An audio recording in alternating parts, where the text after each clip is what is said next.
പശ്ചിമ ബംഗാളിൽ ആദ്യ ബി.ജെ.പി. സർക്കാരിന്റെ മന്ത്രിസഭാ യോഗത്തിൽ നിർണായകമായ പുതിയ തീരുമാനങ്ങൾ.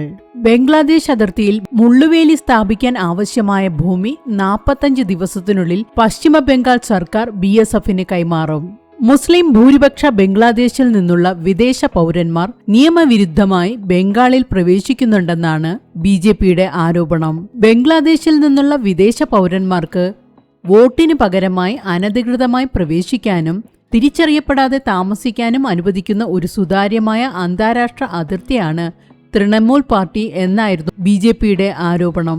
ക്രമസമാധാന പാലനത്തിന് ഉദ്യോഗസ്ഥർക്ക് കർശന നിർദ്ദേശമാണ് നൽകിയിരിക്കുന്നത്. കൊൽക്കത്തയിലെ റെഡ് റോഡ് ഉൾപ്പെടെയുള്ള തന്ത്രപ്രധാനമായ ഇടങ്ങളിൽ വലിയ തോതിലുള്ള ഒത്തുചേരൽ നിയന്ത്രിക്കും. നേരത്തെ റെഡ് റോഡിൽ പ്രാർത്ഥനയ്ക്കായി സൈന്യത്തിന്റെ പരിശീലന ഷെഡ്യൂൾ മാറ്റിവെക്കേണ്ടി വന്ന സാഹചര്യം ചൂണ്ടിക്കാട്ടിയാണ് സർക്കാർ നടപടി കടുപ്പിക്കുന്നത്.